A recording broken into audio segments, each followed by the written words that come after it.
కాకా గారి అభిమానులు ఎవరైతే దశాబ్దాలు పైగా ఓపిక్గా కాకా గారిని గుర్తుపెట్టుకొని కాకా గారు చేసిన మంచి పనులు గుర్తుపెట్టుకొని వారు నాకు ఆశీర్వాదం ఇచ్చి ఎట్లయితే పార్లమెంట్ పంపించినారో కాకా గారు 4 దశాబ్దాలుగా వారి అభిమానులకు అండగా ఎట్లయితే ఉన్నారో నేను కూడా మీ అందరికీ నా మాట ఇస్తున్నాను.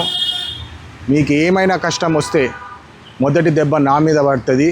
నేను మీ వెంటే ఉంటాను, మీ వెన్నంటే ఉంటాను. ఖచ్చితంగా నేను బరాబర్ తిరిగి సమాధానం చెప్తానని చెప్పి మీ అందరికీ తెలియజేస్తున్నాను. మొన్న మంచిర్యాల ప్రాంతంలో విశాఖ చారిటబుల్ ట్రస్ట్ ఆధ్వర్యంలో స్కూల్ బ్యాగ్ పంపిణీ కార్యక్రమం పెట్టుకోవడం జరిగింది.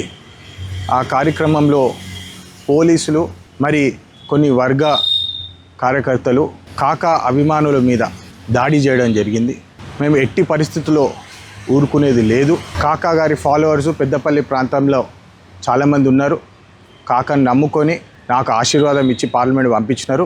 మా కార్యకర్తలకు ఏమన్నా అయినా ఎవరన్నా వారు వెనుకుండి ఇట్లాంటి చిల్లర రాజకీయాలు చేసి మా కార్యకర్తల మీద ఏమన్నా అటాక్ కానీ ఫోర్స్ కానీ పెడితే మేము ఊరుకునేది లేదు. బరాబర్ తిరిగి సమాధానం చెప్తాము. ఇటువంటి చిల్లర రాజకీయాలు చేస్తే ఊరుకునేది లేదు. కాకా గారికి ఎట్లయితే అభిమానులు లాయల్గా ఉన్నారో ఇన్ని సంవత్సరాలు నేను ప్రతి ఒక్క కార్యకర్తకి లాయల్గా ఉంటానని చెప్పి వారికి భరోసా ఇస్తున్నాను.